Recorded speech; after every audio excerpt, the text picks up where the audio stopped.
Hey, welcome to the third episode of CW Movie Night. How you doing tonight, Thomas? I am doing great, Chris. Doing great, Chris, on CW Movie Night Live. Yeah, you may have noticed that it's not actually technically live tonight. It's pre-recorded just because we wanted to stick to a schedule and we couldn't make it work tonight.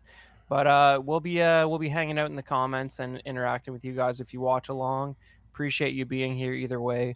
But tonight's an important episode of CW Movie Night for me because you know it's really I'm fulfilling all of the anguish that and suffering that I felt when I wanted to just make the guys on the main show watch whatever I wanted them to watch for a movie of the week. And now it's sort of like not only are basically we're going to dedicate a good chunk of time to that stuff, much longer than it would have been if it was on regular movie of the week. It's all about those movies that I think would really have a good impact on this audience for this network here.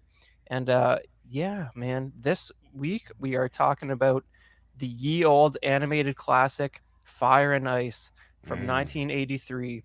Now, this is for those of you who are familiar with the legendary fantasy artist Frank Frazetta, you might be familiar with that poster art, which is one of his amazing pieces right there that you've probably seen around in the world. And he probably did hundreds of novel covers and all kinds of commission work for big companies for all kinds of things, right?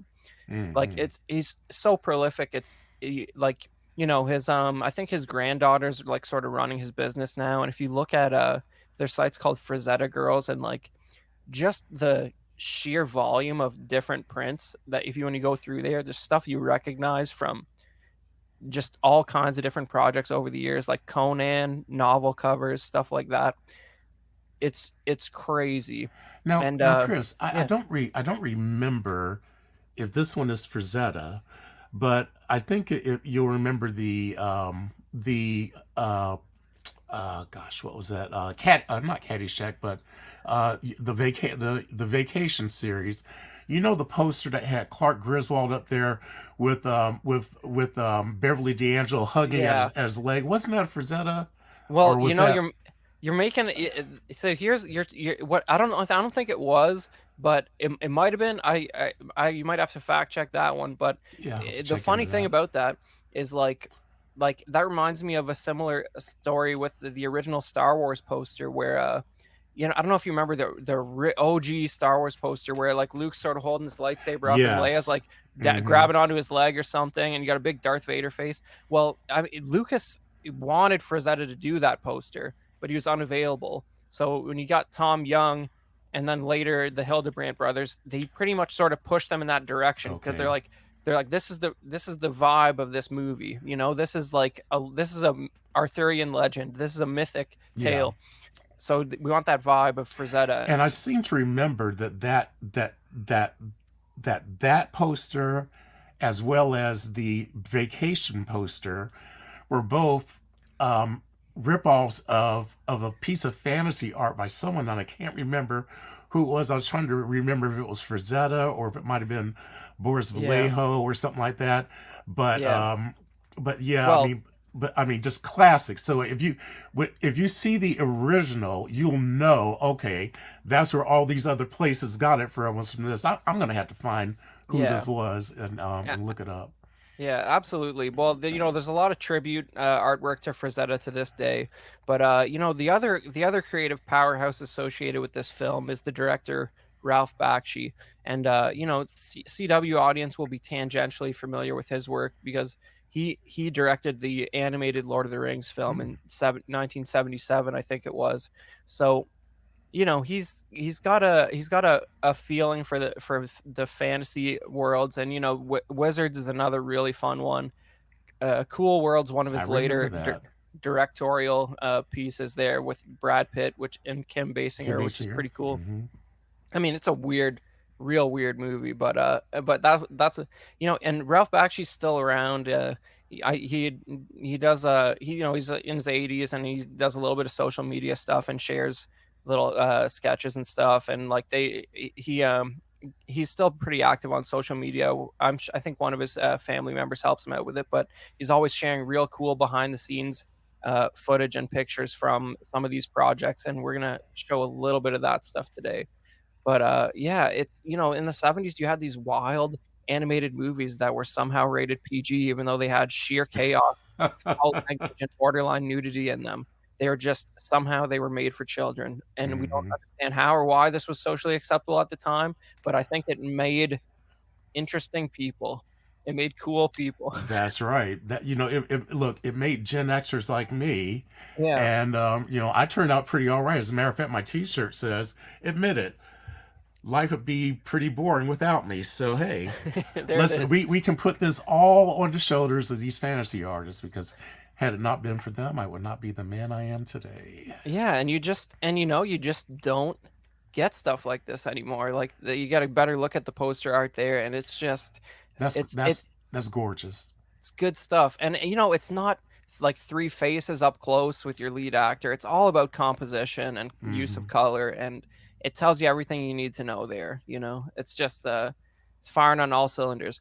So the deal with this movie, which you probably noticed when you watch it, Thomas, is like the anime. Even though we think of like the golden age of animation, like the early Disney stuff, as like these guys are master animators. It's amazing how they even knew how to do that sort of stuff.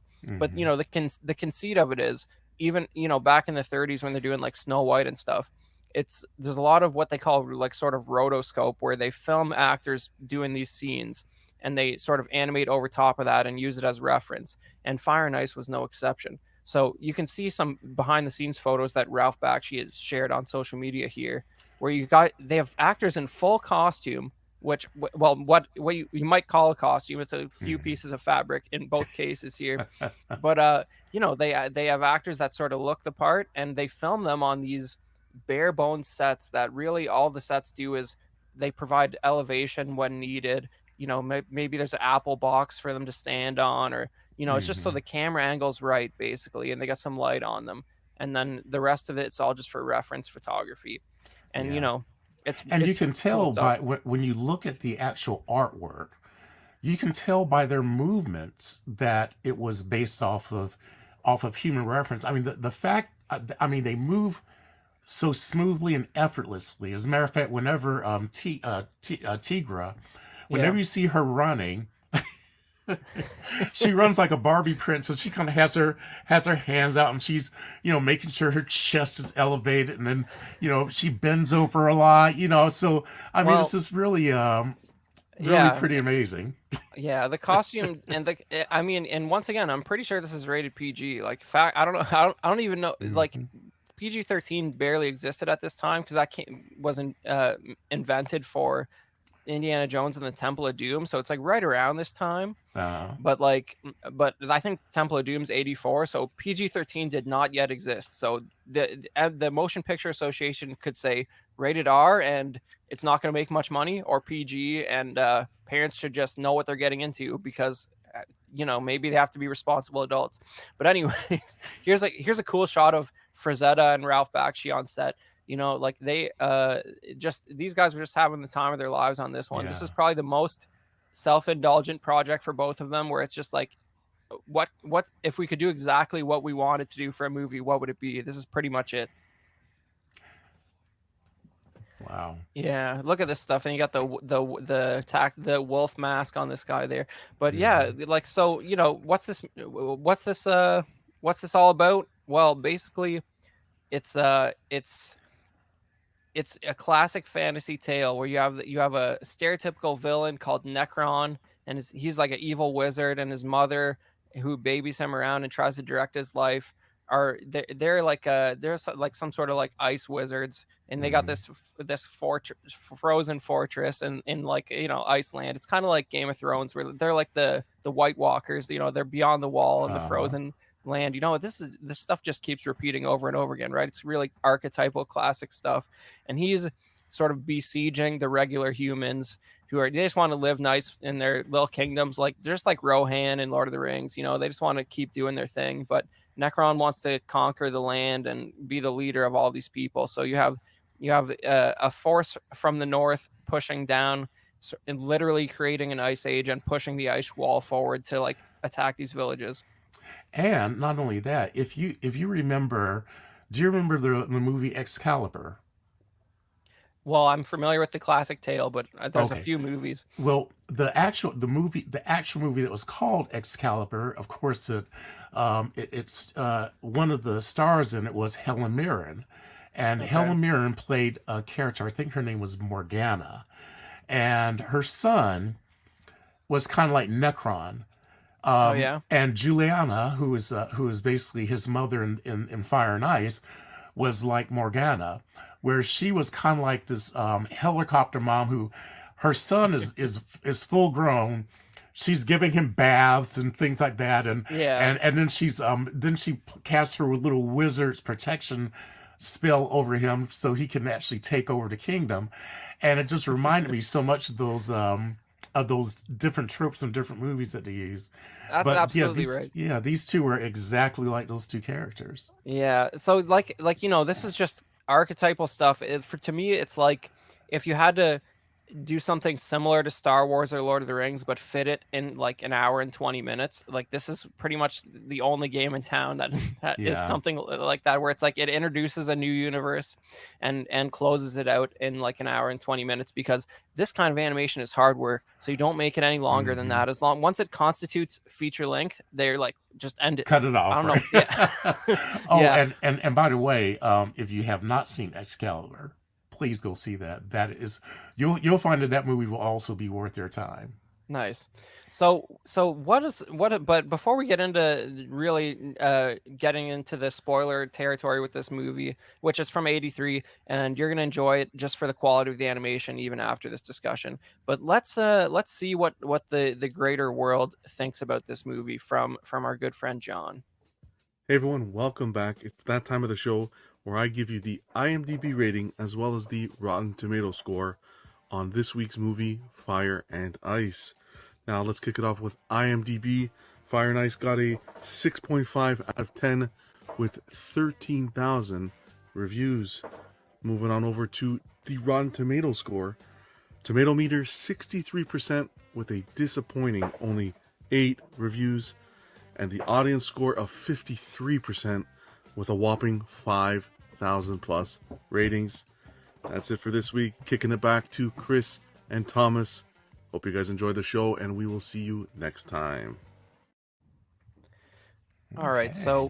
So what strikes me about that is like I think when we were talking about Alien 3, there was like 50,000 reviews or something, or 200,000. It dwarfed this, whatever it was. hmm It just shows you the scale of like even it just underscores how culturally relevant Alien 3 is. Like I was saying on that other episode, clearly the kids know about Alien 3 compared to something like Fire and Ice. But did that score surprise you, Thomas, or what do you think? it didn't. It really didn't. And part of the reason why, when I'm looking at 53%, and we'll, of course, when we get to our individual scoring, Yeah. you'll kind of understand. I think that as far as story, is a very simple story. It's not complicated, and it kind of rehashes pretty much things that people have already seen. However, and I will say that even though the artwork was done phenomenally, it is done in such a simple style. Like it's a lot of line drawing. They don't do a lot of the detail work on there, but it still looks to me to be quite magnificent when you look at it.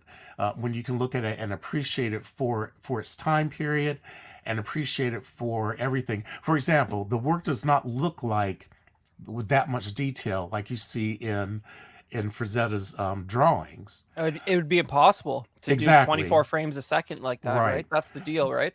Right. So Right. So, but I think that people, when they look at this, if they're like, if somebody was familiar with his fantasy work, and then came to the movie and saw the simplicity of it, that they might be disappointed. But like you said, the movie.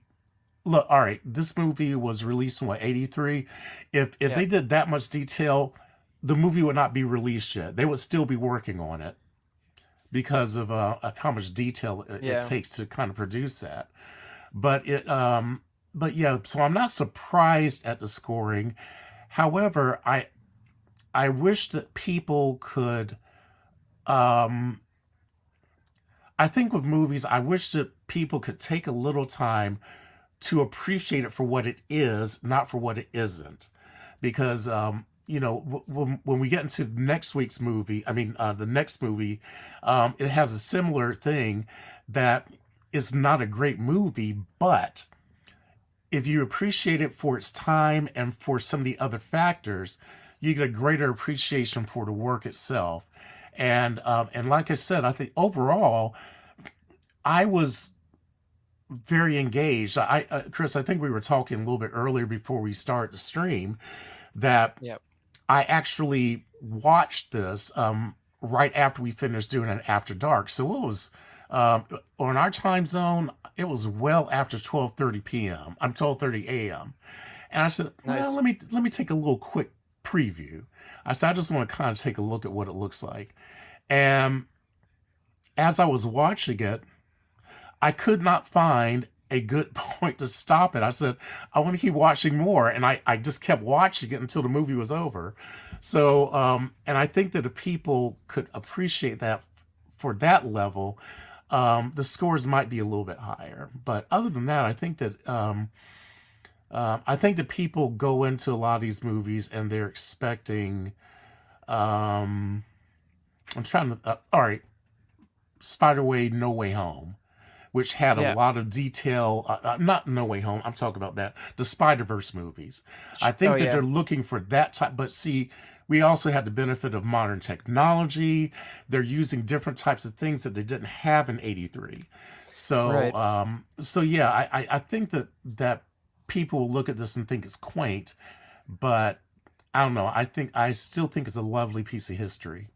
Yeah, I mean, it's hard to sort of imagine the perspective of like a Gen Z viewer who doesn't understand the story of animation history. You know what I mean? Hmm. Because like so I mean the intro of the movie has a few like sort of concept sketches where they just sort of it's almost like the opening crawl of a Star Wars movie where they sort of outline the universe, but then pretty Hmm. quickly it gets into the animation style Thomas is talking about here, and like and what you can see is when they have a static background, like you can tell that the sky and the sort of landscape there is painted, and but the stuff that's moving actively, you don't get that same like sort of level of like intricate detail, right? Like it's more of a solid color on that iceberg there Hmm. versus the sky, which is like if they painted every 24, if that sky was changing and throughout the shot, they wouldn't paint it like that because it would take too long.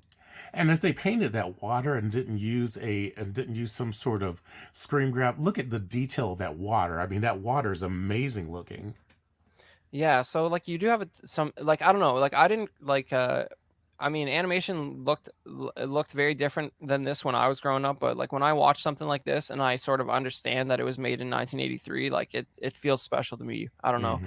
But but yeah, basically it opens up, you have this crazy iceberg sort of marching across the land, and that makes sense. If you're going to conquer a land, you should probably make it a desolate wasteland that you can't even grow crops on, right? But that's the philosophy of the Dark Lord Necron, who we see here, and he's having a rollicking good time in his emperor throne when he uses his devil magic to push this iceberg across the land, and he really writhes around quite hilariously while he does that. He looks very evil, and I'm pretty sure he never has pants on for this whole movie, so that's No. also a funny thing.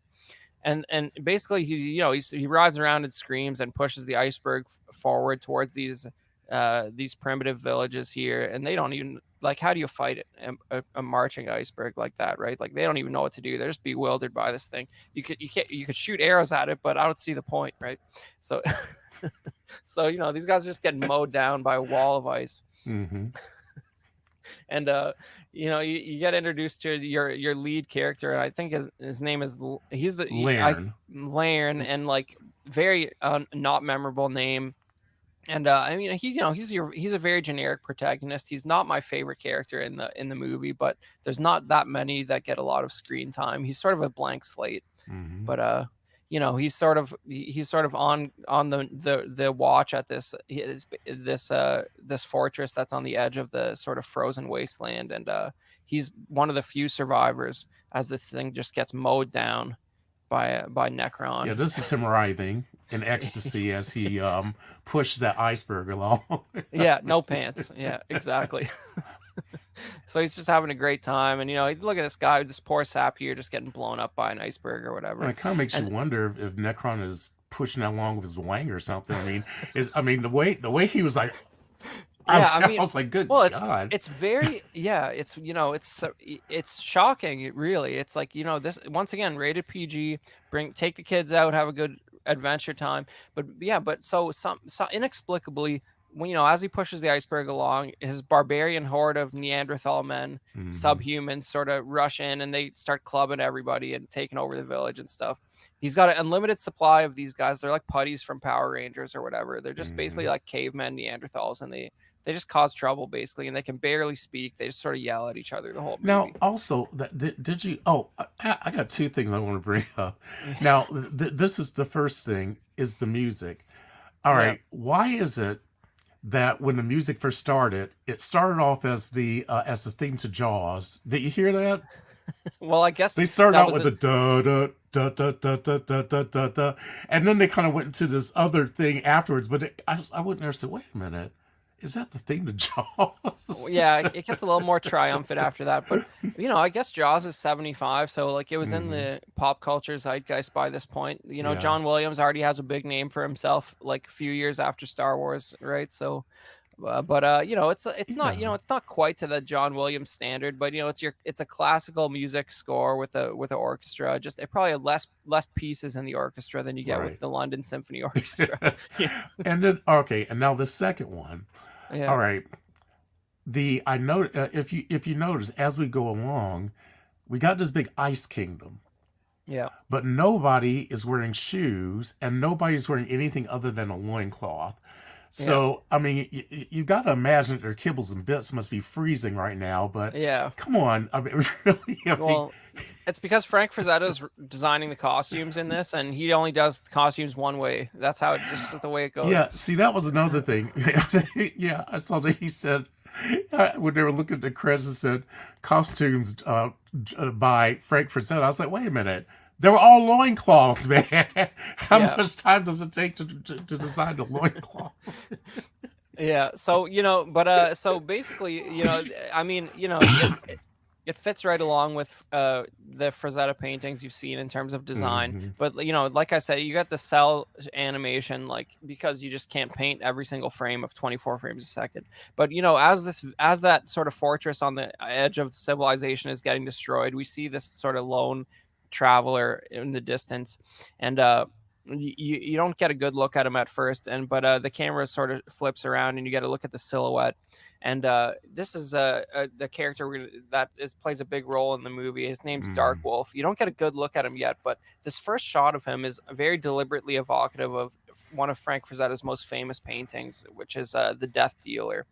And this is the Death Dealer is like, I don't know if he still owns it, but I know for quite a number of years, the original painting of the Death Dealer hung in George Lucas's office at Skywalker Ranch. Really? And many people who went over there for a meeting were just shocked to see it there, because it's just such an iconic piece of pop culture history. But I guess it's a good example here of sort of how the visual language of Frazetta is just weaved throughout this movie, because it's like, they don't use this exact design, but the silhouette of that like super muscular horse and the rider with the axe and the headgear and all that, it's just sort of like, even though it's mirrored, you can just tell that that's the reference.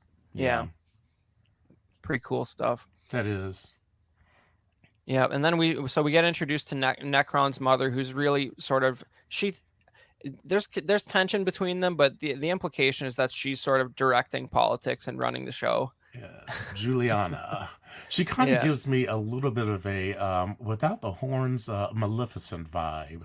Yeah, and she appears to be. I guess the Necron family doesn't age. She appears to be about the exact same age as Necron Mm-hmm. visually, and but they have their orc minions basically, and this is this is just classic stuff, right? This is the like this reminds me of so many things that have come out before and since. It's like 300 when like the Persian emissaries go to King Leonidas and they're like, well, you just gotta declare Right. Xerxes your leader. It's like you don't even have to do anything. You just have to say he's your leader.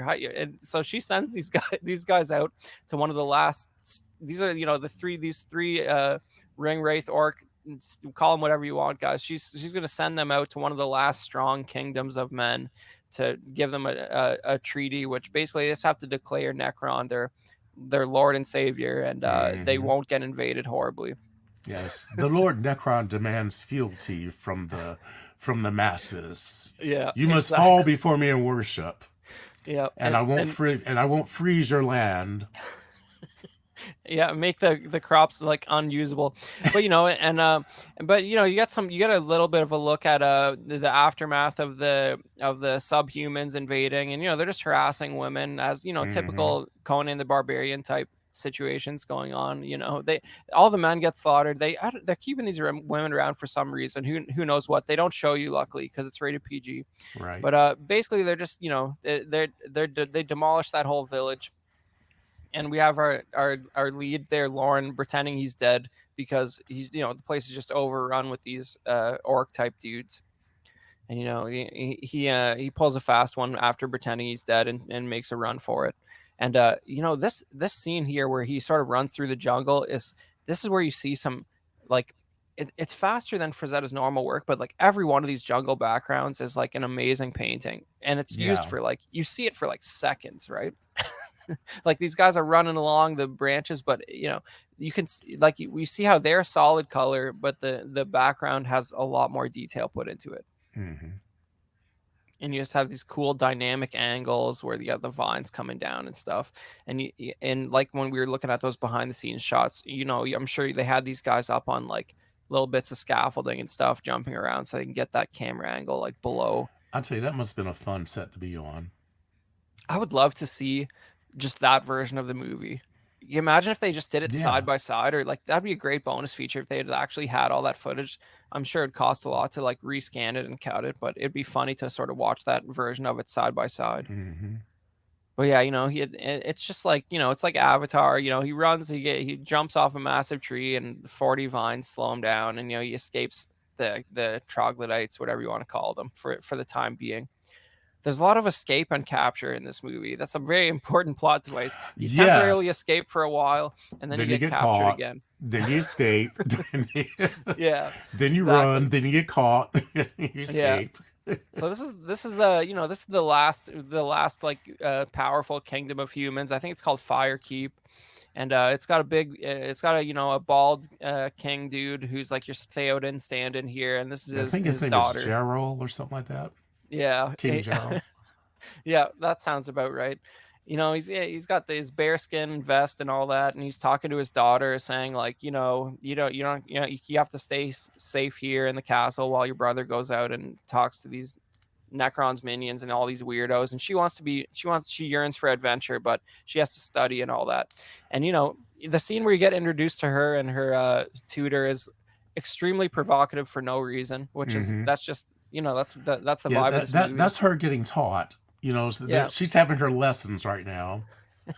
Yeah, she's basically, her tutor's talking about science to her basically, and she's just like, whatever. I would She like to said, go "Is it stab some physical guys now. science?"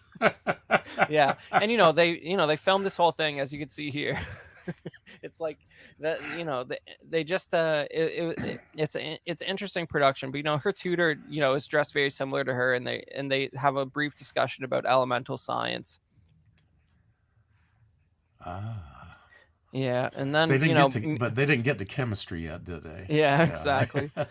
And meanwhile, Necron's minions show up to talk to the king and present their like shabby deal, where it's like, just to agree to this and that, and we'll probably not freeze your whole kingdom. and of course, that's all just a ruse so that more cavemen can go kidnap Tigra. And what is a very interesting slow motion animation sequence that feels like it goes on for about 5 minutes while she's kidnapped, and she just screams in slow motion. And I think her tutor is killed, if not I horribly don't injured. think she was killed, but she was certainly beat down pretty badly, which is, Yeah. I was like, man, Yeah. said, And somehow this guy guys. jumps out the window holding her and gets down the side of that castle. Yeah, Really he climbed impressive all the way work. up, and I'm sitting here like, how are you going to get down that wall with this girl kicking and screaming along the way? Exactly. And you get some sweet dinosaurs and stuff. They chase after her a little bit, but it doesn't really yield any results. But you get this early tease that these guys have pterodactyls they can ride, just like Mobius, Arzak comic books from Heavy Metal and all that stuff. There's something great about a guy just riding a pterodactyl for and it's a very classic funny looking pterodactyl there, but they chase after a little bit and don't get very far.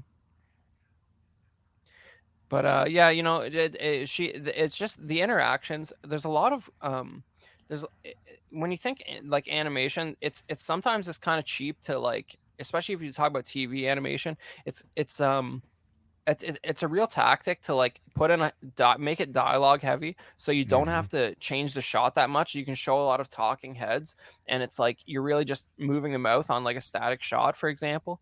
But in this movie, you have a lot of scenes where there's really no meaningful dialogue whatsoever, Right. and the story's told. Because all the troglodytes do is grunt. Yeah, They go, exactly. I mean, it's the whole movie.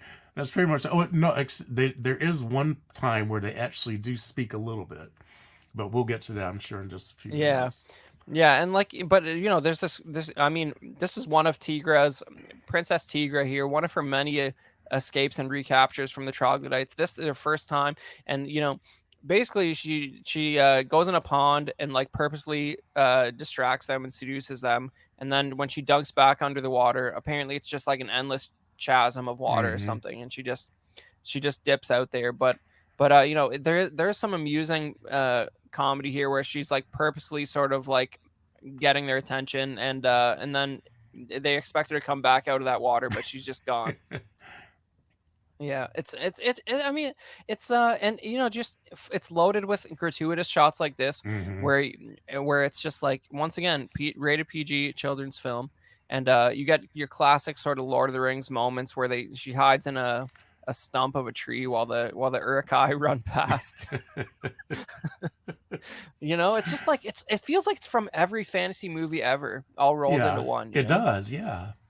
Yeah, and I mean, and of course, just because these guys are the red shirts of the movie, like a big dinosaur eats some of them while she after she successfully hides, a big lizard eats some of those dudes. Now, had this been live action, back in the 80s, what they would have done is that they would have done perspective shot, and they would have put a lizard in the background to serve as a dinosaur. Oh yeah, I mean, well, if you look at that creature design, like that probably is. It kind of looks like a lizard. lizard, Did just use a lizard, right? It doesn't look like a good dinosaur, right? It Yeah, looks and then like use a little fourth perspective to kind of show them kind of eating up the bad guys. Yeah, it's probably something, whatever they could find at the local pet shop, basically, right? That's probably what it is.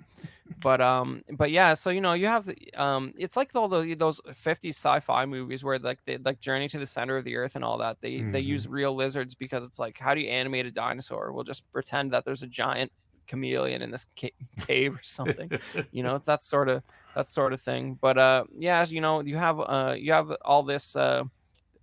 She sort of runs around, and then we get reconnected with Lairn. And so he escaped, and he escaped once, but now he's being chased by like some horrifying wolves. Yeah. And like the contrast there is pretty amazing. You have the like sort of, it's like they put some red on the landscape there just to give the impression that there's just blood dripping out of these things. It's powerful imagery, like it's classic stuff. You got rib cages on the horizon there. And just look at it, just the atmosphere, like that's like you have to sort of imagine that like they had to plan this out where like as he sort of walks into that environment frame by frame, he's sort of getting washed out because they have to sort of match the fog that's sort of added to the depth of that shot. And there's a I mean, when you think about doing that manually, 24 frames a second, like that's where you start to get an appreciation for the craftsmanship in this sort of project where Right. the kids aren't going to appreciate it, but if you know what you're looking at, it is a lot of work on screen.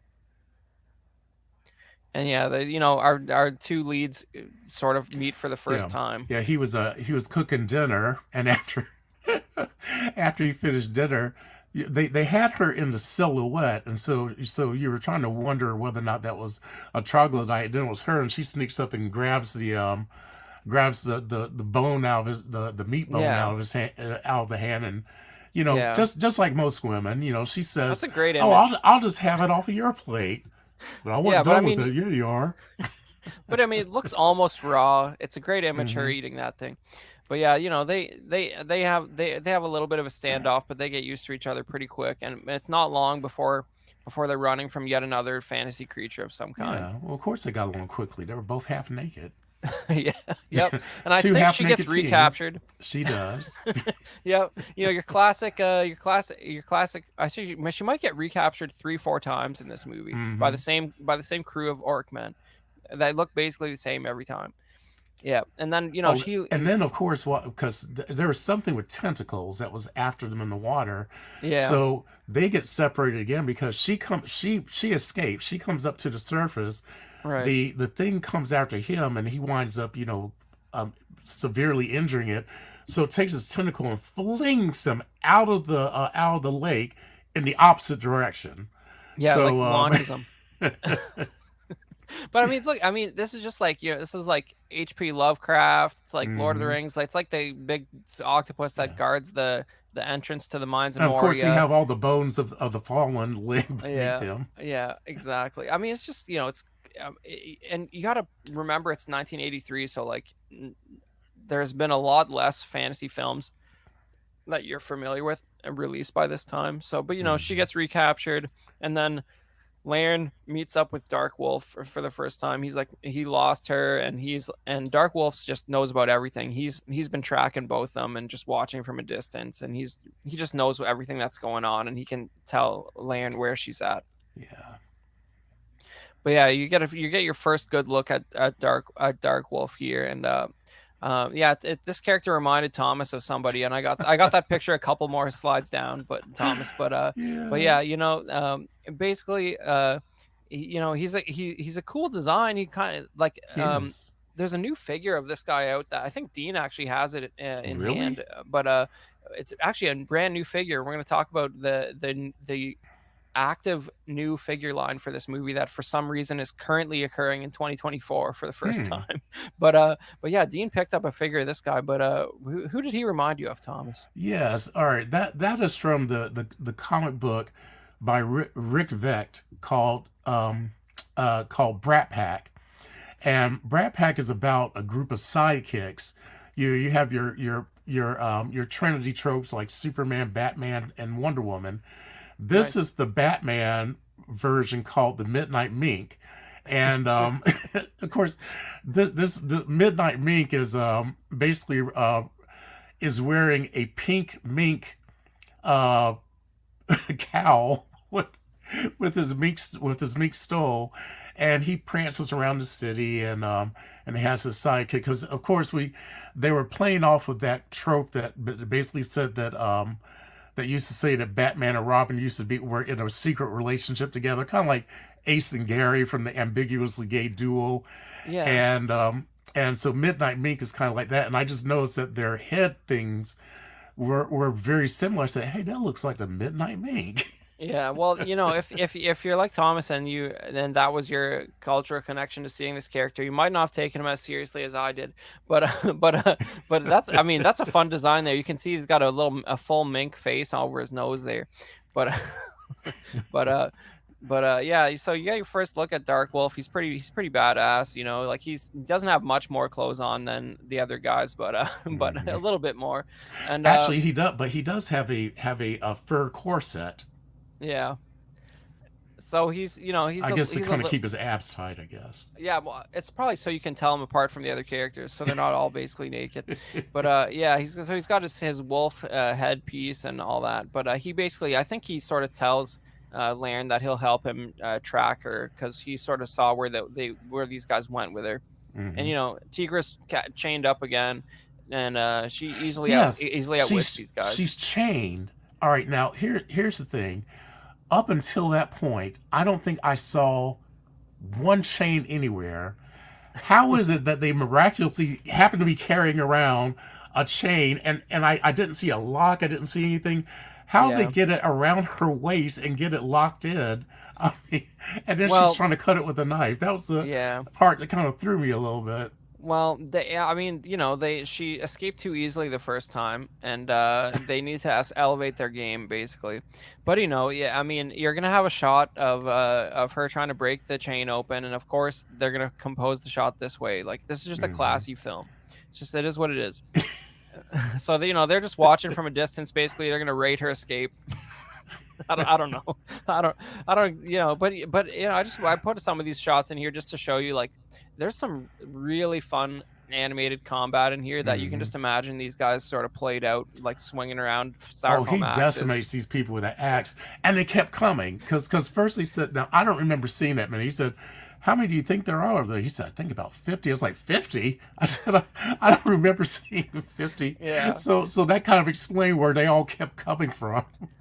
Yeah, well, it's like he was tracking them for longer, I guess. But you don't want to animate 50 guys in one shot. That sounds like a lot of work, Yeah. Thomas. It's like, it's like in Aliens, they imply there's hundreds of those guys, but you only ever see 6 in one shot because they didn't want to make more suits than that.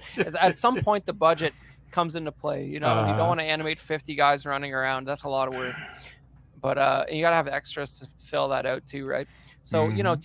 so Tigra's brother is not interested. He's not very happy with this whole situation that she got kidnapped. He's like, we got to take action, So he's trying to plead with the king to start, take up arms against Necron, and the king's like, yeah, I don't know if we're ready for that. We probably won't win that fight, and he's generally pessimistic about their chances based on Necron having devil powers to push icebergs Hmm. across the land, stuff like that. But it's a very thin sort of subplot where it's just like he's just sort of they're trying to explain why the king's not doing anything at this point in the story. I think because Tigra and Lan need to be captured 2 or 3 more times. Exactly. Yeah. Yeah. You got to get to that 90 minutes spot. Yeah, exactly. So in this time, basically, she barely escapes. I can't remember if we got a new monster guy here. He's like this mutant tall dude. I can't remember Hmm. if does he kill these guys who are I trapping believe, her. yeah, I believe he did, and Okay. then but before that, Yeah. Tigra's attempt to cut open the chain with her knife, Yeah. somehow she was able to drag him along, and they fell off of an embankment down into this pit. And that was while, of course, Dark Wolf and Lauren were fighting off the Right. horde. So this little mutant guy is the one who comes along and finds her, and that's where they are here, is down in that Yeah. little ravine. Yeah, so like this is they're borrowing from some more mythology here. Like to me, this is Grendel from like the Beowulf story, right? Ah, Like yeah. he's a mutant monster, and really his another helicopter mom in the story is taking care of him, and she's like a witch of some kind as well. So Uh-huh. this troglodyte monster dude, he kills these guys, but then he picks up Tigra and she's captured yet again, and he brings her back to his little hut where you meet his mom, who is also very attractive and possibly also a witch. Yeah. Yeah, and of course, all of the seeds kind of have this erotic tension, like Yeah. they're just about to do something, but Well, you kind yeah. of don't know if they're going to or not. If I'm not mistaken, she basically roofies Tigra. Like she gives her Yeah. like a glass of something that knocks her out pretty good, and then she starts doing devil magic over top of this cauldron in classic. Like she's like one of the Hamlet witches or something, like or not Macbeth. I mean, but Okay. Yeah. yeah, but yeah, it's just it's like you got the flowing green smoke making all kinds of like weird hand like gestures, almost like from Snow White and all that. And you can kind of see up there where where the smoke breaks a little bit, you can Yeah. kind of see a face forming there, what like with the two eyes and the mouth, Yeah. and it looks like this weird creepy face is Yeah, coming there's through probably a lot there. of that. And yeah, but basically like it's Yeah, oh, because it, she discovers that Tigra is who, I mean, that I'm sorry, yeah, the Tigra is who they've been trying to capture, and she yeah. says, "Ooh, I better, maybe I need to turn her over to Yeah. Necron, and I'll Maybe I'll be Skype call rewarded." him. Yeah. So then these Yeah. guys come back. Yeah, she gets captured again by your classic Hmm. Urukai troglodytes. But I just want to take a second and look at the the room here. Like, first of all, you got this it looks like maybe a lady with some Wendigo like reindeer horns on, and then you got a stretched out bat, a string of skulls, some devil masks, But of a sad course, emoji. when Tigra comes in, she feels totally at home and comfortable. We're seeing all these weapons Yeah. and sacrifices up along the wall. I'm like, oh, come on, man. But Yeah. it looks like they kind of that. What's kind of cool is that it looks like it's alert or something like that, doesn't it? Yeah, Kind exactly. of looks a little bit like alert. Yeah, and but like it's like you gotta appreciate like the perspective, right? Like the witch's son, you got his butt right in frame there, low because the camera's low, and you're looking up at all the doodads in her HUD and Hmm. all that. And then in about 5 seconds later, you have Tigra's butt while in a tasteful shot while she gets kidnapped yet again. And apparently and I don't know, some magic Molotov cocktail sort of sets the HUD on fire with devil green magic as they leave, because it's a Yes. scorched earth policy with these guys. you know like just clear out the whole HUD. Uh, Yeah, and then you get land showing up after it gets burned down. This is one of my favorite scenes in the movie. Yeah, this is really the good stuff. So like he's just on their tail, like he's like Aragorn and Gimli and Legolas chasing after the hobbits. Like he's always like 150 feet behind them, too behind. late. Yeah, and so he comes up on this burned witch's hut, and you get a little taste of her power where she sort of pops out as this rotting corpse to communicate with him. And she's just had a rough day you Yes. know And she's telling him, "Avenge me." I'm like, he doesn't know you. Okay, he just yeah. knows that you are the Crypt Keeper. Yeah, exactly. She's like, why? She's had a rough day. She's a little bit delirious. She's like, why should I? Lauren's trying to ask her like, what happened? Where'd they go? And she's like, why should I answer you? And ultimately, it's like, well, if you're gonna go after Necron, I guess I'll tell you for revenge. But the best thing is like she sort of directs him in the right direction, and then like as she's sort of screaming "avenge me," she just melts into nothing, right? Like it's just good animation. Like the skull sort of all the skin peels back and the skull Mhm. falls apart, and just good quality children's entertainment. Yeah, exactly. Right. No nightmares tonight for me. Yeah, let me exactly. get my So let me get my witch plushie at the concession stand. it's just yeah, just it's like the Crypt Keeper basically. But yeah, it's a great look, and I mean, she just survived. It's whatever witch power she had, it was enough to survive death for about 5 minutes. Right. Yeah, but she survived just long enough to tell him where to go. So he there's some port city But she here. did not have enough witch power to bring back that gorgeous red hair. That's the only Or problem. yeah, or her son, which Or her you've son, seen. yeah. Yeah, it's just a very ineffective use of power. But yeah, she directs him enough, so he goes to this port city, and he stows away on the king's son's vessel. I think they're heading over there Mm-hmm. to go talk to Necron and try and see if they can work out some sort of agreement to stop all-out war from breaking down. So Laren sort of sneaks on that boat, and Yeah, we don't see him for a little while. but did he really sneak on it? And we'll get to that, I'm sure, in just a minute. Yeah. Well, it's yeah, I mean, but I mean, look at this. This is a very short scene, but just like what an awesome visual, like Necron's mom's got Tigra on top of some castle with these devil gargoyles, and they got red eyes and like Now, if you this. notice, she didn't have to use a chain. Okay, She's got a little rope. she just wrapped a little leather band around her waist and just holding onto her like she's a dog. Yeah, well, as you see shortly, Tigra Tigra understands that she's royalty, and she understands that she has a Mm-hmm. certain level of diplomatic immunity. She that's what she believes anyway. So so Necron's mother sort of offers her up, and she's like, Necron, I brought you a wife. You're gonna need heirs and all that. You're gonna start having some kids, and also she's sort of royalty from Firekeep. So like this is gonna be like a diplomatic marriage, Mm-hmm. and Necron's not very amused by this because, as far as he's concerned, like, what is he? He's basically eternal. What does he need heirs for?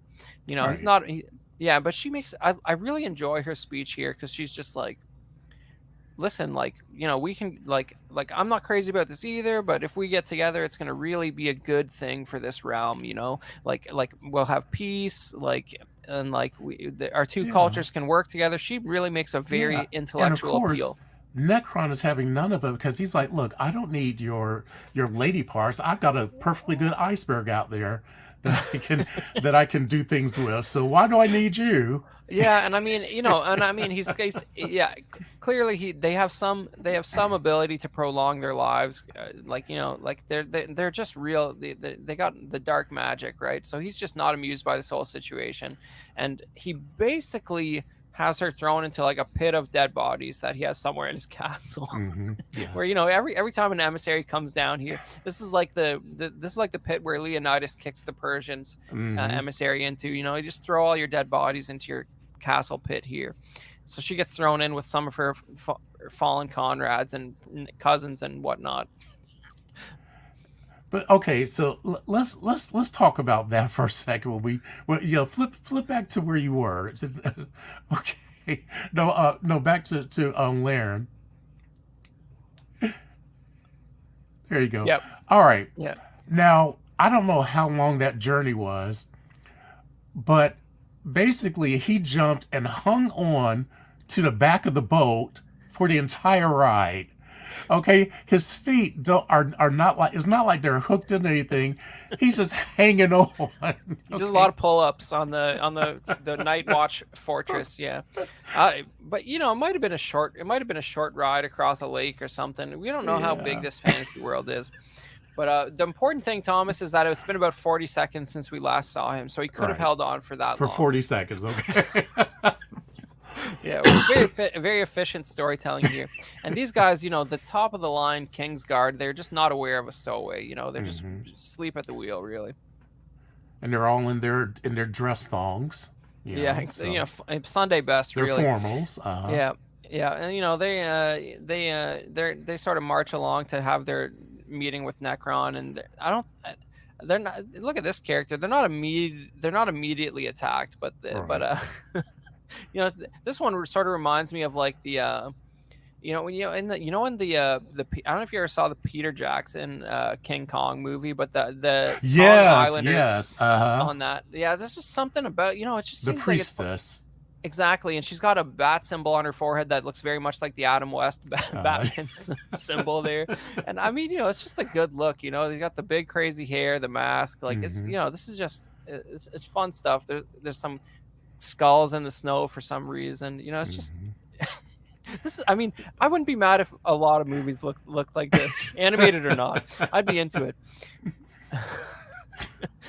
But yeah, they let these guys in to just have a little meeting with Lord Necron, who he's in a really bad mood, and he immediately starts using his magic to sort of puppet them around. He's insulted by their demands. It doesn't go very well for these Yeah. guys. He's like, I already offered you an opportunity, and you rejected me. Why do I need to negotiate with you? Yeah, I've got my giant iceberg. yeah, and you just have these great like just like you were saying, the music's not amazing, but the use of sound to sort of embellish his wizard telekinesis is like really fun. It's like they have like Hmm. symbols, or like they're using like a big metal aluminum thing to like just add some like whoosh sound effects when he does his like telekinesis, and I think it really sort of adds a lot of emphasis to it. But basically, her brother gets thrown in the corpse pile with her, but I think he's actually dead. Yes. Yes. He got. Yeah. You can see the knife protruding out of Yeah, his abdominals and So it's just horrific stuff. She's sort of injured, and she's been passed out in there for a day, and her dead brother basically gets thrown on top of her while in the fridge. It's just, I mean, it's wild stuff for a kids movie. Like, he's clearly stabbed and dead, and she wakes up and just in horror seeing him right beside her. It's not good.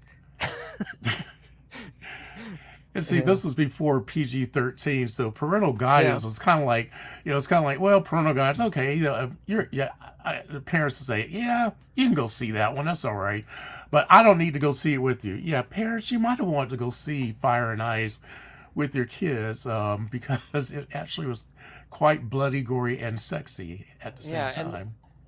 Yeah, and I mean, Necron even at one point refers to Tigra as a slut. This is a children's film, but anyways, but that's during their diplomatic negotiations. Yes. But yeah, but this is like, and like you were saying, this is literally like we were saying, this is 1 year before the invention of PG-13, and I think this would not even get a PG-13 if it came out today. This would be like 14A in Canada, and like I think this would probably get a rated R, just because it's chaos the whole time.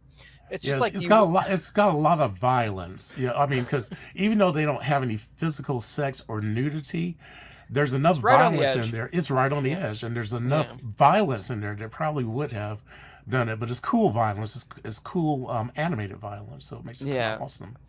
Yeah, I mean, it's just, it's wild. But yeah, so Lan sneaks in the palace, and he's just finished stowing away on the boat, and he's sort of walking in. And I mean, you just can't sneak up on Jedi Master Necron. No, you can't.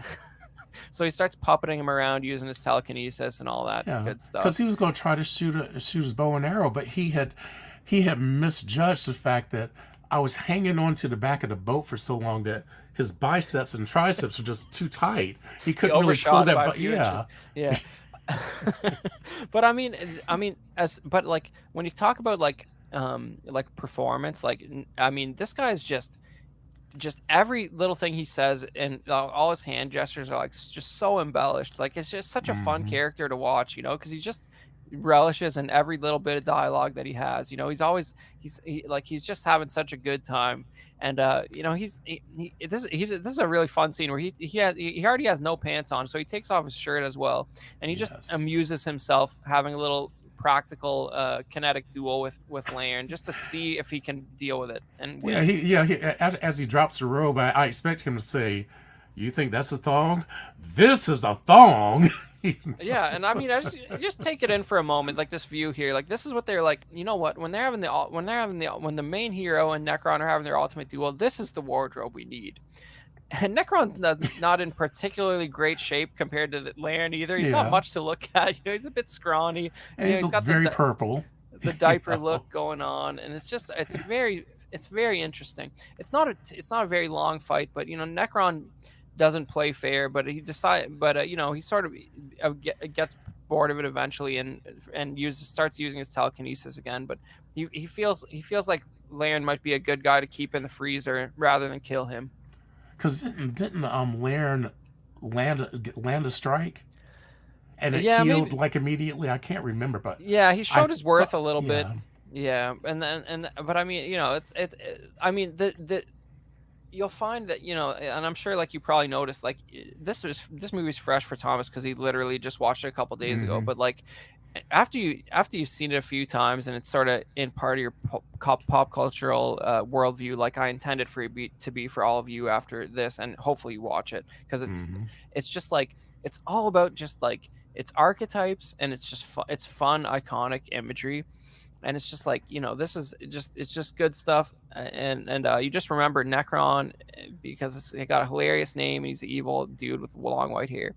But but Lan gets locked up, and then, of course, Tigra, because she wasn't stabbed, she climbs out of the pit of dead bodies and tries to free him, but they just can't quite sync up properly. Like, she opens the door, but then she has to make a run for it or something, and Lan escapes, but he's just stumbling out in the wilderness, and you get another troglodyte fake out, but it's really Dark Wolf picking up the slack here.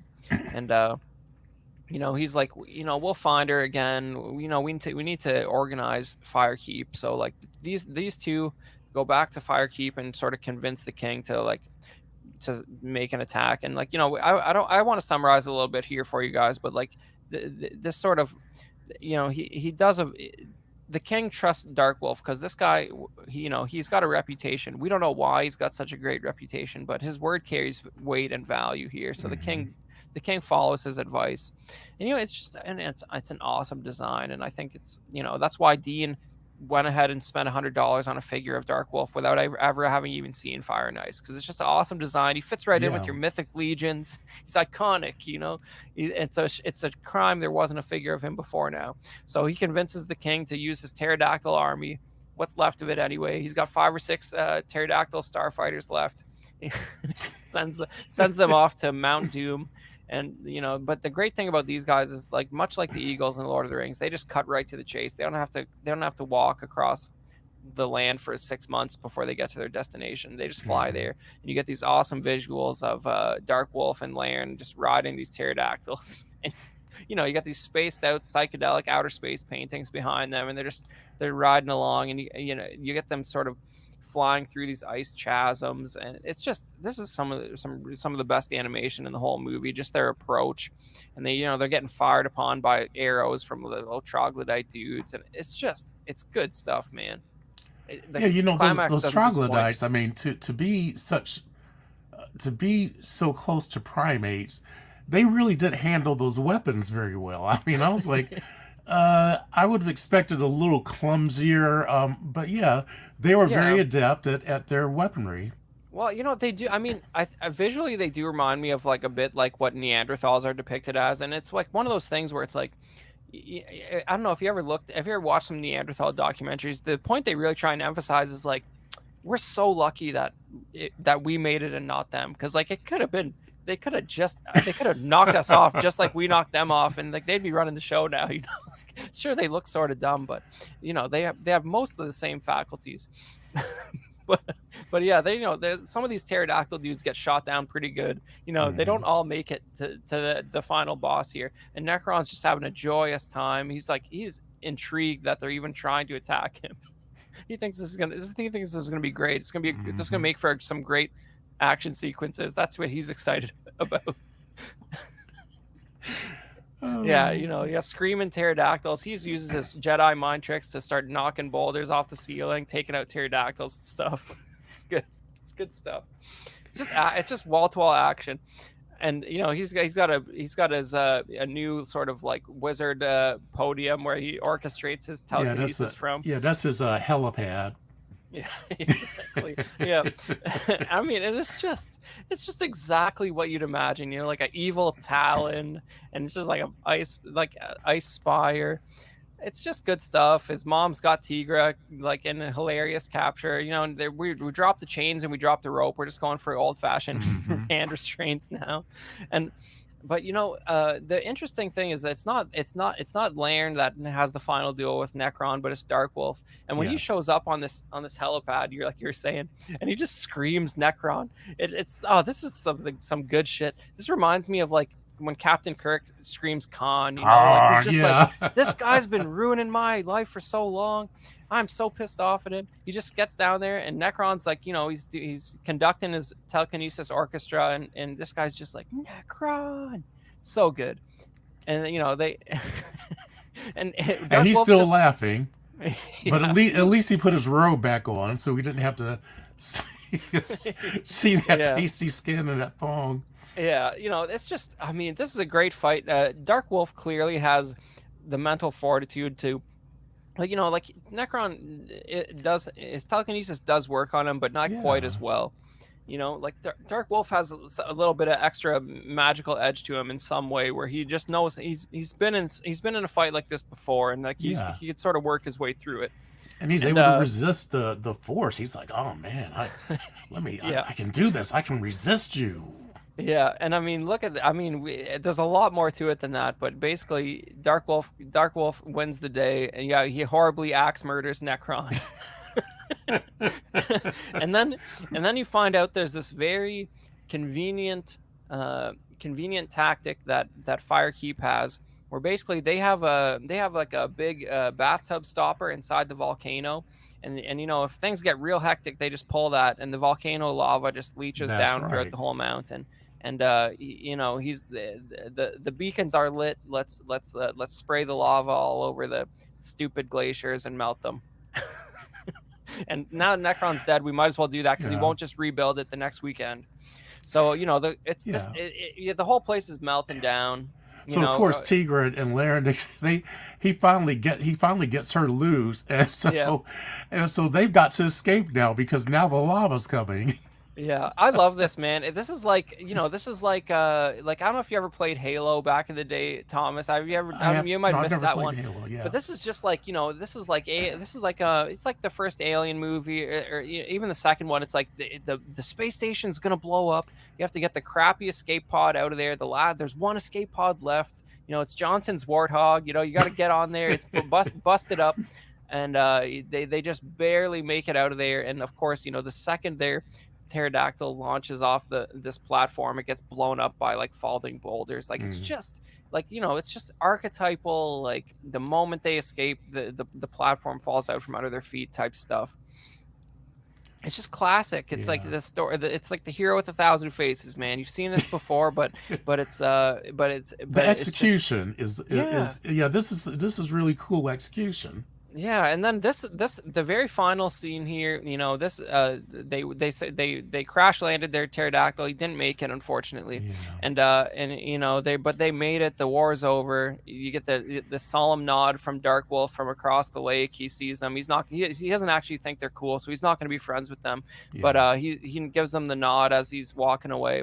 And you got this one troglodyte man escapes, and Laren's right about to knock his block off with a giant boulder because he's like, but Tigra stops him, and she's like, no, this war is over. We got to find a better way to deal with these people. We got to stop the fighting.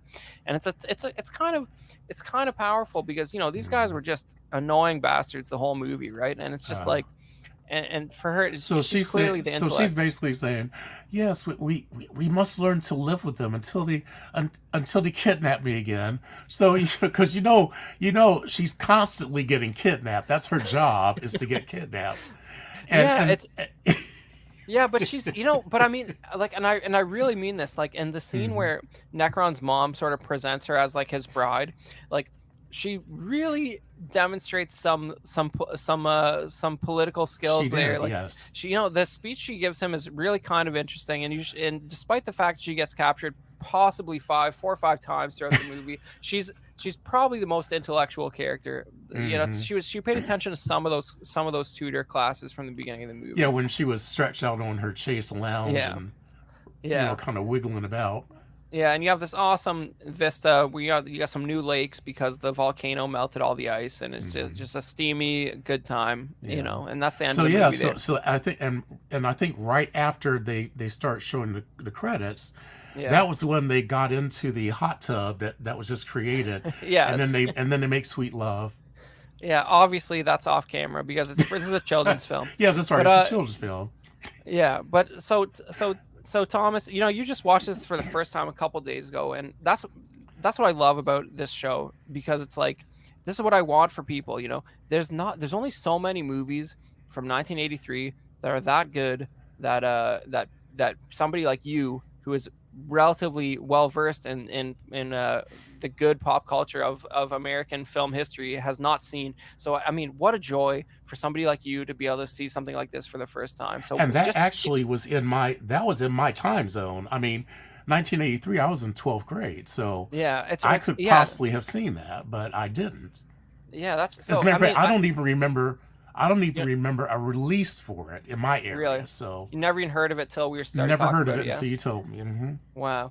So I mean, I just wish that there was maybe like a few of those that I could find out about, and hopefully, interestingly, I've got a list of Thomas's picks for some of the rest of the films we're going to cover in this series, and I have not seen many of them, so I'm excited about that. That's good stuff. I'd much rather that than I just already know everything is amazing. But yeah, so we're getting there. We're a little over an hour here. There's a couple more things we want to talk about, and Fire and Ice. But before that, I just want to.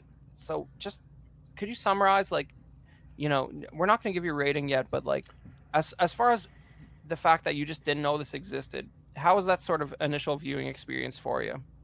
It was unexpectedly good because what happened is that it literally happened immediately after after we were doing CW's After After Dark, yeah. Dark, and so it was like about 12:30 in the p.m. our Right. time. And it kept your attention. Yeah. Yeah, and I said, you know what? Let me go because you can actually see it for free on Tubi. So it is streaming on Tubi. Which means that none of you have an excuse, so just go That's check it out. right. So what I did is that I turned on. I said, well, let me just watch the first 5 or 10 minutes of it, just kind of, get a feel for it, and then I'll come back and watch it later. But as I watched it, I found it very difficult to stop. I couldn't find a good stopping point, and then I kept saying, oh wow. There she is getting captured again. I mean, she just got free 5 minutes ago. How, you know? And so the more I watched, it just made me more and more curious. And was it really, really way overacted? Yes, but it fit for that genre. And the the artwork itself, while it doesn't fit, while the figures don't look exactly the way you would expect to see Frazetta to draw them, but one would not expect that for a feature length film. Yeah. But it fit in the 1980s. That would be the same type of look that we would have seen. I think, as a matter of fact, if you've ever seen Heavy Metal, a lot of the artwork resembles and is in the same style of Heavy Yeah. Metal. Well, And I yeah, I'm love sorry, I go love ahead. heavy metal. I love heavy metal. I really Mm-hmm. do. But I feel like this just blows the doors off heavy metal, just in terms of like the attention to detail. Like if you go back and watch heavy metal, some of the shorts in there are much more lavishly animated than Yeah. others. You know what I mean? Like some are sort of bare bones and some are a little more detailed. But I feel like Mm-hmm. this is like at 11, like the whole movie. Yeah, so it definitely what was very, it was engaging. That's what I think that's the most appropriate word for me to say, is that it was Cool. engaging. It drew me in. So I would hope that you all would give it a chance Nice. and take a look at it. It's definitely worth a watch. Yeah, it's just I mean it's just interesting from a sort of this sounds pretentious, but it's almost just interesting in terms of like an art history perspective. It's like this is how these movies were done, and this is like that's almost 83 is almost like the last gasp of that sort of thing. Like there's some famous like big studio animated films for kids in the 90s that are like classic 2D animation, but like you don't want to watch that stuff. Come on. All right. This is actually cool. Yeah, Mm-hmm. but so we're going to quickly talk about some of the collectibles available for Fire and Ice. And there really wasn't very much until literally last year when a new comic series from Dynamite started up that that sort of tells the tale of before, and I think it starts before the movie, and then so it's really not. They've been really slow on releasing this. There has been some they had some delays with the artist and all that, but I got there's issue 1 and 2 that have come out, and then a one Wow. shot about Tigra there, and I picked up all 3 of these. They're really fun, and it's just like it's I don't know, man. It's I the might have to check that out. Yeah, look, they're all pretty. You can still find them pretty much retail price, of course. They only started last year, and there's only been 3 issues. The Tigra one shots from maybe like 2 or 3 months ago, but it's just like it's right along the lines of the movie. It's uncompromising, and it's accurate depiction of the Frazetta style that you sort of see in the movie. And the covers are just great, right? You got Necron's Yeah. mom there doing some devil sorcery stuff, and the first cover is I think that's the B cover, but the A cover was just the movie poster. So like when they Mm-hmm. do that, sure, the Frazetta painting is good, but I look at that. I've seen that a million times. I like the sort of fresh take on a similar composition. So the B cover, Isel and I went with here, where you get some new art for the comic series. But yeah, this is a real fun series. I mean, it's lighthearted, and it's not too deep like the movie, but the art style is awesome, and they're just carrying on the legacy of these sort of great character designs. Yeah. You Although know, and go ahead. it's really funny, and I don't want to dumb this down for anybody, but it kind of is like it's kind of like Super Mario Brothers, except except Laren is basically one of the Mario brothers, and Tigra is Princess Peach. They're constantly trying to save her. She's in another castle. Yeah, that's pretty much what it comes down to. Yeah, so they keep moving from castle to castle, and their job is to save her. Yeah. I mean, it's listen, I mean, the Tigra one shot is like, don't be expected Shakespeare. Like, she Right. gets captured. Maybe she gets captured once or twice. She gets saved by a knight. There's a dinosaur that eats some dudes. It's like, it's right. It's exactly what you might expect. But the issue 1 and 2, I think there's a planned 4 issues for that, and it's like a prequel story to the movie, which is that's a little more in depth narratively. The Tigra one shot was sort of like, I think that the Tigra one shot was a cross promotion for the figure almost, which we're going to talk about. There's a new line of figures that are actually being produced like through the Frazetta Girls Company, and the first one that came out was this Dark Wolf, and like I mentioned earlier, Dean. Yeah, like this is new for this movie. That's Like, what? nice looking. Right? Like, so Dean picked this up and he never even saw the movie, but he's like, this will look cool with my Mythic Legions type stuff. And I mean, it's a different manufacturer, and I know that there was some complaints about there's not like some people wished it would have had like a bicep swivel and all that. But these stunning photos are taken by 1/6 shooter who is Trevor Williams, and we've seen him in the comments on. So Small this right Talk. here is more. This right here is more of a. Is this an actual articulated figure, or is it more of a statue? Oh, this is an articulated figure. This is 1/12 scale. Okay. Yeah. So this is right up there with like a Mythic Legions or something like that. But this photography makes it look bigger and better than 1/12. But this is like it's beautiful work. This guy's a huge Instagram following, and we've been lucky enough to have him in the comments on Small Talk and the main show a few times. But definitely check out 1/6 Shooter on Instagram. But if you're watching this, you probably already follow him. And if you're a fan of the Brat Pack, you can always paint paint it pink, and then you have Midnight Mink. Yeah, you can get him. I'm sure you could find go to the textile shop and get him a cape as well that looks like mink. But yeah, so I missed this one. If you look on their site right now, it says this one is sold out and there's a wait list. But this is their first figure, so we don't know how they're going to handle that wait list situation, if at all. That figure looks amazing, though. That's a work of art right there. Yeah, that's pretty beautiful. Fun stuff, right? And it's like it's kind of like when it's kind of like those Super 7 Ultimates when they'll take a cartoon figure, or maybe like the NECA Gargoyles is a good example, where they take a 2D cartoon and they add on a little bit more photorealistic detail just to embellish it a little bit. You know what I mean? Because if you look at a 3D figure that was straight accurate to the cartoon, you wouldn't have all that rich texture on the cowl and all that stuff. Right. And I think it gives it a fresh look. It gives it something new and a little more dynamic than the original animation. And this is very true. This is very true to the version of the movie. I mean, I mean, I'm looking at it right now, and I'm just like, wow, how did they? That's amazing. Yeah, and if you like something with a little less design work, their more recent figure is Tigra here. So like she doesn't have as much of a costume, but she comes with a few different heads, and she comes with the Panther here, who is like her little sidekick from the beginning of the movie, and I think he comes around a couple extra times, but and he features heavily in the comic books as well, but I don't know if he's articulated. He doesn't really look like the Panther's articulated. Okay, they went, and they kind of went true to the movie. Also, they made a point to give her elevated nipples, and so she's got her bikini on, and that looks like the China version, because it's more of the face sculpt look, because it's like my vampire that I have.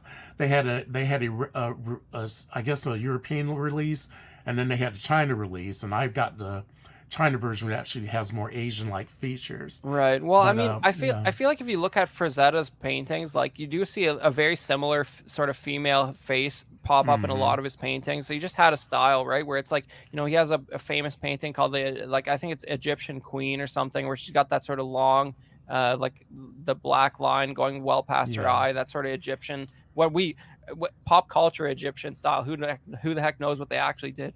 But you know, you see a little bit of that. But she has a few different heads. But like, I mean, that first head on the left looks a lot like a lot of Frazetta paintings. If you actually go in and compare the face shape, it's almost like he had a couple reference models that he just kept going back to. But But you know, when they first introduced Tigra in the movie, the yeah. first thing I want to do is actually put my hands across my like Lionel and say thunder, thunder, Thundercats. You know. Yeah, well, I mean, but I mean, you make an interesting point about some of the sculpting choices here, Thomas, and it's just, you know, you're not gonna. I feel like you're just not gonna see this from any other company, and I'm No. glad somebody's doing it. That's all I have to You know, say about and this. actually, I mean, this is not a bad looking sculpt, and Yeah, even the where the hinges are for the different articulation points, they're yeah, not unattractive not because bad considering yeah. there's like no costume really. Yeah, Right, and like I mean, even at the shoulders, I mean, I actually have yeah, several figures I have to show one time and they're not 6 scale, but they're ball jointed figures, and their job is to be articulable. That is their job. So they built lots of articulation into it, but they also did it so that even with the articulation is actually kind of lovely to look at, because when you yeah, see them posed in that articulation, all the joints and things kind of blend in together. And even though you can see them, it still is able to let the figures move in a way that looks organically human. for And sure. I'm not one who, I don't disapprove of joints. Now I do disapprove of them on things like hot toys, because they are, there's a different purpose for them. But for like Yeah, ball jointed figures and these 6-inch figures and things like yeah. that, you expect them to have joints. And as long as they disguise them cleverly or find different ways to make them look artistic, I don't mind them at all. And I think this is actually quite lovely. Yeah, and especially when you have this very dynamic lighting that 1/6 shooter did here. Like, you know, you have that sort of orange rim lighting on the picture on the right. When Hmm. it sort of brings the character together in a way where you stop paying attention to all those sort of joints and everything, and you just sort of Yeah, appreciate the pose and the scenery and all that. And yeah. once again, he did a great job on these, and we're And I lucky to love have that him. second head sculpt where the hair has movement. That's Yeah. very, very nice. Yeah, I didn't put the picture where it shows all the parts, but you know, it comes with a bunch of hands, some different weapons, and she actually has a few additional costume pieces if you felt like putting those on. She has like a Mm, shawl or something there that comes with it as well. yeah. If you want Yeah. to cover her up, but Yeah, exactly. Which, you know, I but don't recommend, yeah. but you know, but it's more authentic to the majority of the film for what if this look. But I mean, So just look at tell 1/6 shooter he needs to now do one of her taking her lessons. So he needs to get some little like, some little fake fur so she can lean back on it and stretch and do all the yeah. stuff she did on that. But I mean, but for sure, I mean, you have to do some furniture building. But you just got to appreciate, like, look at this. He's got these candelabras. He's got these big doors. He's got, I don't know Yeah. how he's doing that jungle background, if it's a screen or a printed You know, picture or what. it looks like a painting. So I'm wondering if it's a Yeah, background that you could purchase. yeah. But He's got, you you know, but he's you can, in the first picture, you can see some forward ones. So it looks like the foliage that's up there looks like it's yeah, some like real, that some actually might be printed. real. Yeah. Yeah. But you know, it's fantastic work. He's the best in the business as far as I'm concerned. And I do a little bit of toy photography, but like this is some inspiring stuff, man. Like these big set pieces and all the lighting and all that. Almost Hmm. makes you wish you could pick this stuff up to display the figures with. But this is good stuff. But the last thing I wanted to hit on as far as collectibles is I mean, we're just chilling for a company here just because we love this stuff. But that Frazetta Girls website has all the Frank Frazetta prints, and you can get like a beautiful high res official print of that movie Hmm. poster art without any of the text on there, and that's just a thing of beauty. That That's good is. stuff. Yeah. So you get a real up close look at the craftsmanship of the master there. Now, also, I mean, I don't know if this is the last one that you have. I did want to Yeah. mention one that I remember getting in the in the 90s. I think it was like around 91 or so. Cool. But I used to collect the fantasy trading cards, and that was real big back in the 90s. Getting trading cards, so you had like Marvel trading cards, DC, but you also had fantasy. And I can't find it, but I have a set of Frazetta cards that came in a pack. And actually, what I would do is that I would go and just buy the box and then open it up. And of course, because I wanted to get the whole set. And I think there was like a hundred individual cards to a set. And so I'd be ripping open them things and find all these duplicates. And of course, Nice. oh, maybe I'll just give them to somebody. And so I Keep got buying them. yeah, keep buying them. So I got that set, but I also have some for the Hildebrandt brothers, Boris Nice. Vallejo, Richard Corbin, a whole bunch of them, and they're really good. I actually have them in a notebook right now, but I'm thinking I might get individual cards and put them in a box, Nice. so if anybody wants to see them, I can just kind of pull out the cards. But the artwork is amazing. I mean, you get to see all this beautiful fantasy artwork, and Yeah. yeah, it's Well, it's amazing. yeah, this is the good stuff. And in the era of AI art, I feel like it's especially important to highlight some of these original legends. Like you mentioned the Hildebrandt brothers there, like we were talking about at the start of the show, they did that, like they did that first Star Wars poster, and one of them passed away a few years ago, but Greg Hildebrandt Hmm. is still active, doing a lot of work. Like he's still turning out stuff like crazy. Like I saw I saw a box of Star Wars themed Oreos in the grocery store. And on the Oreos. back of that box, it said the cover art of these Star Wars Oreos was done by Greg Hildebrandt, original Star Wars movie poster artist. He's doing the current Star Wars Oreo box is Greg Hildebrandt painting. Wow. Fascinating work, man. He's deep in his 80s, still turning it out like crazy, and he's awesome to follow on social media because he'll even still do commissions, but it'll probably cost you 10 grand. But Hmm. but that's what it's worth. God damn it. So so anyways, we're just gonna keep it moving here. So we got our final verdict here. So I don't know, man. I think Thomas is relatively favorable about this movie. Let's see what we got here. Well, how many men of culture out of 5 did Thomas award this movie? Yes, I tipped my hat 3.5 times for this movie because it was Nice. yeah, I felt that it was I didn't do it because it had a great story. I Right. didn't do it because the music was terrific. I did it because that despite any of the shortcomings, it took me to a different world. And that's Nice. what a movie should do. A movie should take you out of where you are and transport you to this new place that you get to experience as if you were one of the characters. And and even though I had a lot of chuckles, like when she kept getting captured and then he kept Yeah. getting knocked out, and then Necron kept making love to the iceberg, and Yeah. it was kind of like I mean, all those things were just so funny that it just made me it brought me joy, and so I felt it was like 3.5 stars. I didn't know if I could quite Yeah. make it to 4, and I think that I still stand with the 3.5 Good. even after our discussion, because it's a good solid that, but it's definitely not average. I think the hat gets tipped to take it a little bit past average to a little bit more than to above average. So Nice. And you got to understand, like when a 3.5 from Thomas, like this is somebody who actually knows what's good. It's like if he's watching what's I don't know, Morbius, it doesn't even get a 1, right? This is the kind of person we're dealing with, right? So you have to understand the weight of a 3.5.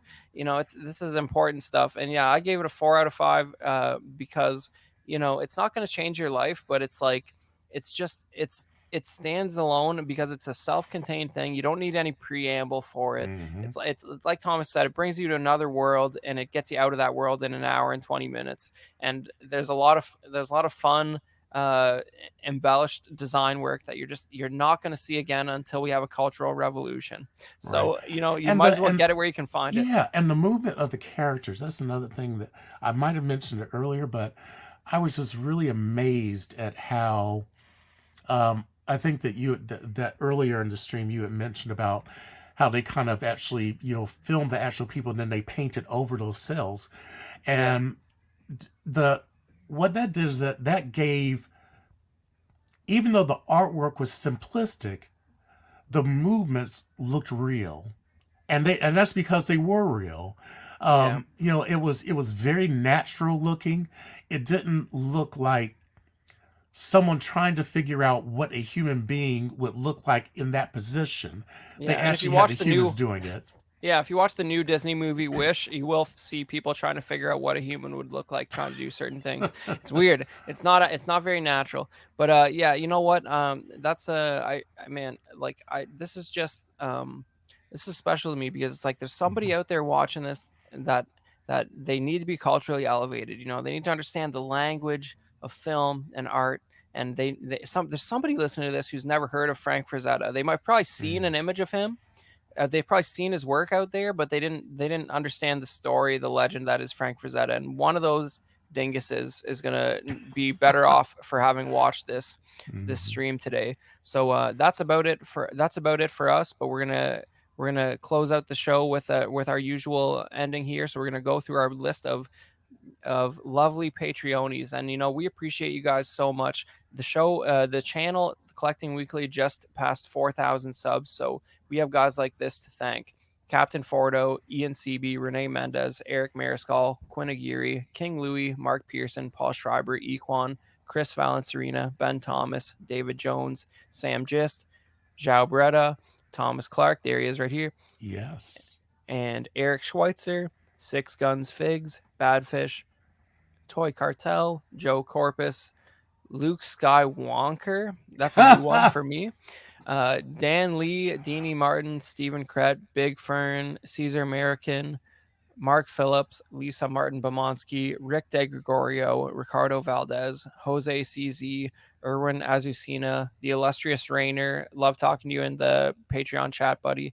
Alad Morgan, Tukathri, Wah, Derek, I never get this one. I need somebody to tell me how to say that. Bysadinsky. Lycia Dzinski. Yeah, we appreciate you so very much, and you actually get the most time dedicated to you during the Patreon read, so you should be Yes. happy about that at least. We got Arias Portillo, Alvin J, Mario Delgado, Aurelius Delgado, Siscale Collector, Alberto Cortez, Big Rib, Jazz Carroll, Matt Clevenger, Seth Tucker, CC3PO, Scott Smith, Dom Matan, Stephen Percha, Sean Yautsy, Scott Bradley, Stephen and Maria Stanley, Eddie Manzanares, Louis Bennett, Chip Perrin, XODS, Abe Dunk TV, and Gigi the Judgmental. We Mhm. appreciate all you guys so very much there. And let's see, Yes. we just want to, before we get into our YouTube channel members, we want to talk briefly about the Patreon tiers. The hot seat is all your digital benefits where you can watch all the After Dark episodes in perpetuity, because I believe after an After Dark episode comes out, they make it private after a couple days. So if you want access to all those After Dark episodes, you got to have the hot seat. And basically, the Sweet Angel is like you got those digital benefits as well, but you get a couple stickers sent to you. I think they send them every other month, but And the stickers are very cool. yeah, and then up from there you start getting some additional swag and personal figure fix advice from Zach. And I think you got a big for the What a Guy tier at $25 a month, which you're basically a legend. And I just don't even know what to say to you. But I think you got a Pog set. They might have run out of those. If not, they have like one left. But they're gonna probably make a new Pog set after Yeah. those all run I, out. I, I think for the What a Guy. I mean, I think that we need to start, sending somebody out to give him a monthly massage or something like that, rub his Yeah. shoulders or something. Maybe you get him earn a nice and massage relaxed. after After 4 say- months you earn a massage or something. Yeah, but here's for everybody on the second tier and above, here's your May June Patreon stickers. So we got the Tough Nut sticker and the Small Talk Sticker, and Small Talk's the other show I'm on Collecting Weekly. And Thomas, you never know where he'll turn up. Sometimes he's been on the main show, I think. He's been on After Yeah. Dark, and then you hang out with on Ben's show with the Let's Get Nuts as well quite a bit. Yes. So you'll see Thomas on most of these things on Collecting Yeah, Weekly. usually what I do is I kind of grab the curtains. I just kind of peek around it every once in a while and show myself there. Yeah, exactly. So why don't you give a quick shout out to all of our YouTube channel members, Thomas? All right, so we've got Absolute Irwin, Alvin J, Andrew Gebbo, Benjamin Hanson, Big Old Fern, Bob Dylan, CC3PO, Chris V, CT603, DJ Daminator, Doc Smizzle, Equan, Fat Batman, Gare Bear, Good Old Spotchka, Gotham Cinnabites, Justin Sports Card, LV Avenger 702, Mark Pearson, Mike Latoris, Money Mendez, OG Fan, OMFG, Rick, One Six Figure Focus, Paul Schreiber, Philip the Fool, S Beam, Sam Gist, Scarn Lord, SpongeBob Square Balls, that is me. Sunnyvale Rust, The Ben Thomas Show, Toy Mafia, and XODS. Nice. So we Yeah. like we were saying earlier, we appreciate you guys so much. It's great that the channel's finally passed 4,000 subs. Yes. If you're one of those guys, you might see some of these other shows on the network. You got the main show that's live every Tuesday. You got After Dark that's live every Wednesday night. And like I said, you can watch it live. Maybe in the next day or so it'll be on there. But if you want to be able to watch all those, I don't know, probably got over 100 of those. You want to watch them all back. You got to have the digital benefits from Patreon. You got Mind Flayer's Web, which is they're playing Baldur's Gate 3 on there. And just another Friday night, they talk all kinds of entertainment and gaming and whatever entertainment news strikes their fancy. Those guys, and then you got Small Talk, which is live every other Thursday night when we are not doing movie night. Yeah. So check it out. Oh, I wanted to read them. Oh yeah, sorry, man, but you know what you can do. That's the end of our show there. So, but Thomas, maybe just give us a little tease about what we're going to be talking about on the next CW movie night. What the heck is going on with this? Yes, this is Plan 9 from Outer Space. I mean, some of you may have heard about this. This is a movie by a filmmaker named Ed Wood, and it's hard to describe. It's basically a movie about interactions between Earthlings and outer space beings, and it is that's a great way of simplifying it, Thomas. Yeah, that's as simple as I want to make it, because I don't want to do any spoilers until it's time for the show. But it's a wacky, fun, silly thing that was kind of it really was a love story from Ed Wood, because he was a man who really loved movies and wanted to be a filmmaker, and this was his Citizen Kane. He really wanted to make a piece of work, and nice. He did make a piece of work. Yeah. When we actually do it, we'll be able to talk about what kind of piece of work it was. Yeah, it's something else. I'm excited. It's a fun ride. Yeah. Yeah, and we're gonna challenge the CW audience. This is not the only film on our list of 12 that is from the 50s, and you guys are gonna have to wrap your head around and deal with it. I know you're allergic to watching stuff that's that old, but I'm telling you, there's fun and interesting stuff that's gonna expand your cultural horizons, and you need to just try harder and be better. That's what I think about that. Yeah. All right. Well, Thomas, do you have a good time tonight? We're closing it out. How you doing? Yeah, I had a great time. I hope you did, and thanks for introducing me to this movie. This is a nice. I feel like I got a little bit of personal development after watching this, because you got a chance to reintroduce me to one of my favorite artists, and I never knew this movie existed. So that was fun. It was a lot of fun. All right. Well, that's the entire purpose of this, and I hope you guys enjoyed it too. And definitely check it out, because it's free on Tubi, and it's it belongs in your life. It's an hour and 20 minutes long. You can do it. All right. Have a good night, guys. All right. Night.